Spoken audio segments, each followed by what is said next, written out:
Welcome to be bright channel. आज की इस वीडियो में हम इंग्लिश कैपिटल लेटर्स को लिखना सीखेंगे। तो सबसे पहले तो मैं आपको बता दूं कि आपने कट मार्कर को इस तरह से पकड़ना है कि जो इसकी अपर टिप है उसका रुख आपकी तरफ हो। तो सबसे पहले लिखते हैं ए। ए के लिए आपने इसकी बारीक टिप से आपने स्टार्ट करना है, फिर नीचे तक मोटे कट के साथ आप इसको नीचे लेकर आएंगे, फिर किस तरह से गुलाई आप बनाएंगे। उसके बाद नेक्स्ट आपने लिखना है बी। बी के लिए सबसे पहले आपने कर्व बनानी है। उसके बाद बारीक से मोटाई की तरफ जाते हुए ऊपर और नीचे इसके बी के जो है वो मुंह आपने बनाने हैं। ऊपर वाला जो है वो निस्बतन छोटा होगा और नीचे वाला निस्बतन बड़ा होगा साइज़ में। सी के लिए आपने नोक से स्टार्ट करना है और कर्व देते हुए नीचे तक इस तरह से कंप्लीट कर लेना है। उसके बाद डी के लिए सबसे पहले कर्व यहाँ तक आप छोड़ देंगे, बारीक टिप से लेकर आएंगे और इसकी गुलाई को मुकम्मल करेंगे। उसके बाद हम लिखेंगे ई। ई के लिए उसी तरह से पहले हम टिप से ही इसकी ऊपर वाला मुंह बनाएंगे और इस तरह गुलाई देते हुए नीचे तक बारीक पर आपने एंड करना है। उसके बाद एफ़ के लिए आप पहले इस तरह से कर्व बनाएंगे, बारीक से स्टार्ट होगा, मोटे से फिर बारीक तक, एंड में गुलाई होगी। और ये इस तरह से एफ़ के लिए जो इसका दूसरा सिरा है वो बनाएंगे। उसके बाद जी का जो आपने स्टार्ट करना है वो बारीक आपने स्टार्ट करना है, जिस तरह से मैं यहाँ पर दिखा रहा हूँ आपको बनाकर, और एंड में फिर उस तरह से गुलाई। जी के बाद हम सीखेंगे एच। एच के लिए सबसे पहले आपने उसी तरह से बारीक से स्टार्ट करते हुए एक कर्व बनानी है नीचे तक, एंड में गोल। उसके बाद सेंटर से तकरीबन इसको स्टार्ट करना है, उल्टा मार्कर को लेकर जाना है आपने और नीचे तक इस तरह से फिर हुक टाइप आपने नीचे तक इसको बारीक करते हुए ले जाना है। उसके बाद आई के लिए आपने स्टार्टिंग करनी है बारीक से ऊपर तक, फिर मोटे कट के साथ, फिर नीचे एंड में इसको गुलाई दे देनी है। उसके बाद जे के लिए भी सेम शेप इसी तरह से रहेगी, लेकिन ये लाइन जो बारीक वाली है आगे तक जाएगी, ऊपर एक डॉट आएगा। उसके बाद हमने लिखना है के। के लिए आप बारीक से स्टार्ट करेंगे, एक कर्व बनाएंगे जिस तरीके से एच में हमने बनाया है, नीचे तक ले जाएंगे कर्व। अब ऊपर से हमने थोड़ा सा गोल करते हुए इसको नीचे तक बेंड देते हुए ऊपर तक एक कर्व हुक शेप जो है वो आपने बनानी है। के बाद हम लिखेंगे एल।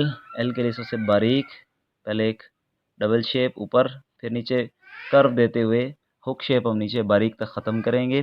उसके बाद एम की स्टार्टिंग हम गुलाईदार घुमाएंगे, ऊपर तक ले जाएंगे मोटे कट के साथ, फिर ऊपर बारीक और फिर मोटे कट के साथ नीचे हुक शेप बनाएंगे। एन के लिए उसी तरह से, जिस तरह एम की स्टार्टिंग हमने की है बारीक, फिर मोटा, फिर हम ऊपर तक ले जाएंगे और इसको बारीक ऊपर हुक शेप देंगे।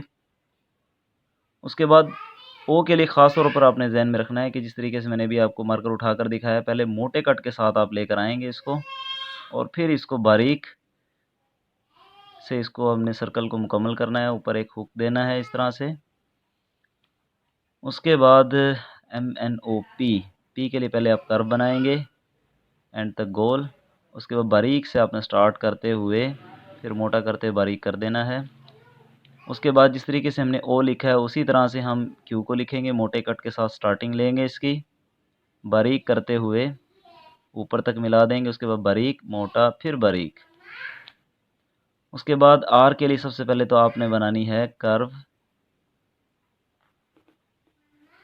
एंड में गुलाई, और इसके बाद दोबारा से इसको थोड़ा सा शेप देंगे गुलाईदार, और ये हुक के साथ नीचे तक इसको बारीक करते हुए ख़त्म करेंगे। एस के लिए आपने बारीक टिप से स्टार्ट करना है, गुलाईदार इसको हम बनाएंगे, ऊपर तक ले जाएंगे, मोटे कट के साथ नीचे लेकर आएंगे, एंड में इसको गोल कर देंगे। उसके बाद नेक्स्ट हमारे पास आएगा जी टी। टी के लिए पहले आपने एक ऊपरी कर्व बनानी है, फिर इसको एक नीचे कर्व से जोड़ देना है। उसके बाद यू के लिए पहले आप बारीक से इसकी टिप से स्टार्ट करेंगे, नीचे तक लेकर आएंगे, फिर ऊपर तक एक बारीक कर्व, फिर एक मोटे कट के साथ कर्व, और ऊपर यू शेप यानी हुक आप उल्टी हुक बनाएंगे। उसके बाद वी के लिए आपने पहले इस तरह से एक बारीक कर्व लेकर मोटे कट के साथ, फिर एंड में इसको बारीक करके हुक बना देना है पेश की तरह। उसके बाद डब्ल्यू के लिए उसी तरह जिस तरह हमने वी को स्टार्ट किया है, फिर बारीक, फिर मोटा, फिर बारीक। इसको एक दफ़ा दूसरे अंदाज से भी लिख लेते हैं, थोड़ा सा खोल कर। बारीक, फिर दोबारा से बारीक, मोटा, और फिर बारीक के साथ उल्टा पेश बनाएंगे हम। उसके बाद एक्स के लिए पहले आपने एक उल्टी कर्व बनानी है, फिर इसको बैलेंस करते हुए ऊपर से नीचे तक फिर एक और उल्टी कर्व बनानी है। वाई के लिए इसके बाद हम पहले एक बारीक से मोटाई की तरफ जाएंगे और नीचे कर्व बनाते हुए गोलाईदार। जेड के लिए आप बारीक से स्टार्ट करेंगे, मोटा, फिर एक यानी उल्टी कर्व देते हुए इसको मुकम्मल करेंगे।